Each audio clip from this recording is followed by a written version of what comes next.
তারেক ভাইয়াকে কিন্তু মাইনাস করে দেওয়া হয়েছে বাংলাদেশের পলিটিক্স, এতটুকু তো জানেন না। মানে বিএনপিতে তারেক সাহেবকে নিয়ে যে ধরনের একটা চিন্তা ভাবনা ছিল, সে ভবিষ্যতের প্রধানমন্ত্রী হচ্ছে, হ্যান ত্যান অল দ্যাট, বিএনপি ধারক বাহক, whatever the hell that was, all done. যারা আজকে বলছে ইসলামের জন্য একটি আলাদা বাক্স বসাই, দেখি ওখানে কি হয়। আমি আপনাদেরকে বলতে চাই, কারা এই স্লোগানগুলো দিচ্ছে আপনারা বুঝে নেন। শেষ মুহূর্তে এলো না কাতারের এয়ার অ্যাম্বুলেন্স বিমান। লন্ডন যাত্রার আশা শেষ খালেদা জিয়ার। বাংলাদেশের সাবেক প্রধানমন্ত্রী ও বিএনপির চেয়ারপারসন খালেদা জিয়াকে নিয়ে কি চলছে বাংলাদেশে? এখানেও কি বড়সড় চক্রান্ত করছেন চক্রান্তকারী ইউনূস? সুপ্রিয় দর্শক, আসসালামু আলাইকুম রহমতুল্লাহ। আশা করি সবাই ভালো এবং সুস্থ আছেন। স্বাগত জানাচ্ছি আমাদের আরো একটি নতুন ভিডিওতে। সুপ্রিয় দর্শক মন্ডলী, ভিডিওর থাম্বনেল, টাইটেল, ভিডিওর কিছু অংশ বিশেষ দেখে আপনারা ইতিমধ্যে ধারণা করতে পেরেছেন আজকের ভিডিওটি আমরা কাদেরকে নিয়ে বানাইছি। বড় বড় ইউটিউবার এবং রাজনৈতিক বিশ্লেষকের বক্তব্যের সমন্বয়ে খুব সুন্দর করে আজকে আমরা এই ভিডিওটি সাজিয়েছি। এক মুহূর্তে না টেনে আপনি সম্পূর্ণ ভিডিওটি দেখলে বুঝতে পারবেন রাজনীতির মুহূর্ত কোন দিকে ঘুরে যাচ্ছে, কারা ক্ষমতায় আসতে যাচ্ছে। সুপ্রিয় দর্শক, তাহলে চলুন আমরা কথা না বাড়িয়ে সেই সম্পূর্ণ বিস্তারিত আলোচনাটা দেখে আসি। তার আগে আপনাদের প্রতি আমাদের একটা ছোট্ট রিকোয়েস্ট, যারা আমাদের চ্যানেলে নতুন, চ্যানেলটি সাবস্ক্রাইব করে লাইক করে শেয়ার করে আমাদের সাথে দেখুন। আর ইতিমধ্যে যারা চ্যানেলটি সাবস্ক্রাইব করছেন আপনাদেরকে অসংখ্য ধন্যবাদ। তাহলে চলুন আমরা বিস্তারিত আলোচনাটা দেখে আসি। যারা এখনো বুঝতে পারেন নাই আর কি, তাদের উদ্দেশ্যে আরেকবার একটা ধাক্কা মেরে একটা নক করে বুঝিয়ে দিচ্ছি আর কি, যে তারেক ভাইয়াকে কিন্তু মাইনাস করে দেওয়া হয়েছে বাংলাদেশের পলিটিক্স, এতটুকু তো জানেন না। মানে বিএনপিতে তারেক সাহেবকে নিয়ে যে ধরনের একটা চিন্তা ভাবনা ছিল, সে ভবিষ্যতের প্রধানমন্ত্রী হচ্ছে, হ্যান ত্যান অল দ্যাট, বিএনপির ধারক বাহক, whatever the hell that was, all done.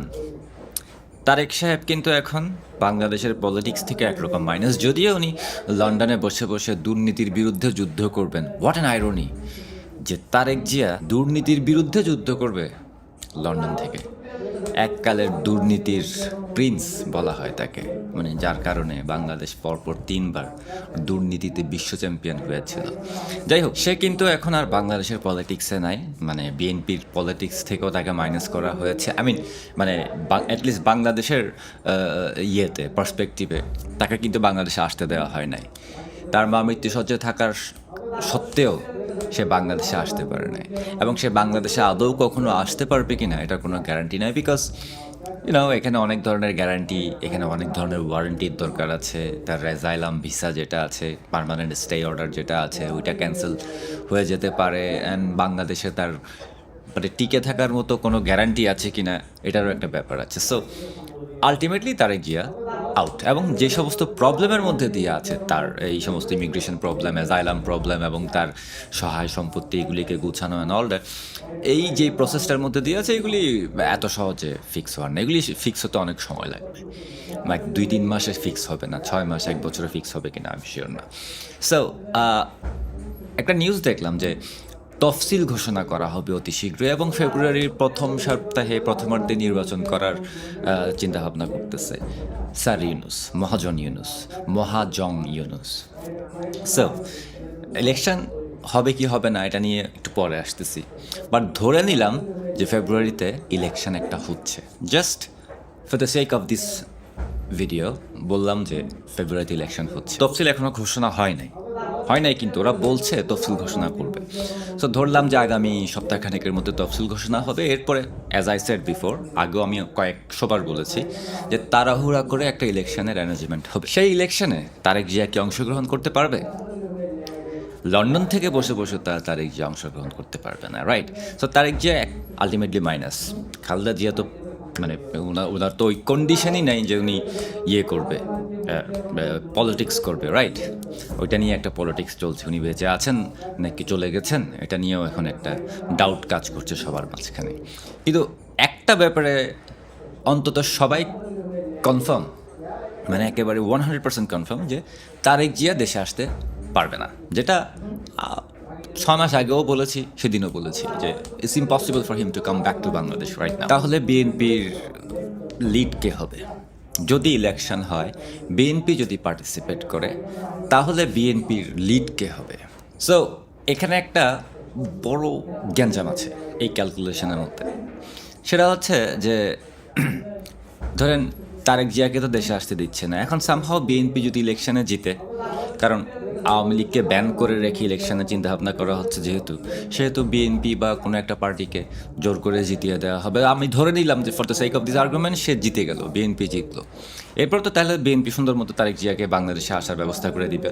London গোল্লায় যাক, লন্ডনে যা আছে তার 10 গুণ বেশি সে বাংলাদেশে কামাতে পারবে যদি বিএনপি ইলেকশনে জিতে, রাইট? সো মানে এইটা ক্যালকুলেশন তো কাজ করছে না, তাইলে ওকে ব্যান করে ওকে বাংলাদেশে আসতে না দেওয়ার কারণ কি? সো ইলেকশন বেসিকলি বিএনপিও পাওয়ারে আসবে না যদি ইলেকশন হয়।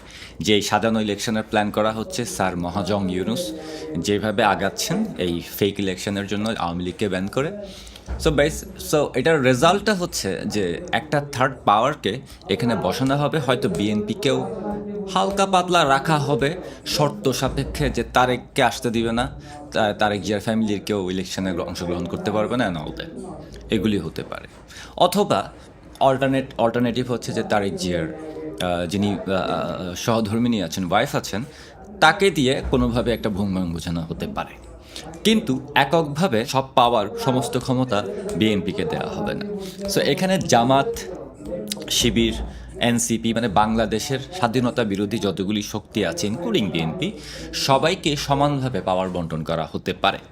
এটাই হচ্ছে মহাজন ইউনুসের plan, meticulously designed plan. So election একটা ফেক ইলেকশন হবে, ওখানে ওই পাওয়ার শেয়ার হবে সবাইকে সমানভাবে, বা স্বাধীনতার বিপক্ষের শক্তির হাতে ক্ষমতা একটু বেশি দিয়ে বিএনপিকেও হয়তো রাখা হবে। বিএনপি তো আজকাল যা পায় তাতেই খুশি, রাইট? ওরা হচ্ছে মানে ওই কেউ করে মানে হাই পাই করে দাও, এরপরে ধরেন 2-4টা ভিক্ষা দিয়ে ওরা খুশি হয়ে যায়। এর মধ্যে গত 1 বছর ধরে দেখেছেন বিএনপির অবস্থা। সো ইলেকশনটা আসলে সিলেকশনই হবে এবং একটা পাওয়ার ডিস্ট্রিবিউশন হবে, যেখানে সুন্দরভাবে স্বাধীনতার বিপক্ষের শক্তিগুলিকে এম্পাওয়ার করা হবে, জঙ্গিদেরকে এম্পাওয়ার করা হবে। হ্যাঁ, এটা হচ্ছে তাদের প্ল্যান। আমি বলছি না এই প্ল্যান তাদের সাকসেসফুল হবে, কারণ আওয়ামী লীগকে ছাড়া যদি ইলেকশন করে এটা কখনো অ্যাকসেপ্টেবল হবে না। সেই ইলেকশন টিকবে না, 1 মাসেরও বেশি টিকবে না, 6 মাসেরও বেশি টিকবে না, এবং যারা এগুলি করবে তারা সবাই ধরা খাবে ডেফিনেটলি। এবং বিএনপি যদি এই নেক্সাসের মধ্যে থাকে তাহলে বিএনপি ওই সময় গিয়ে ধরা খাবে, এবং ওই সময়ে বিএনপি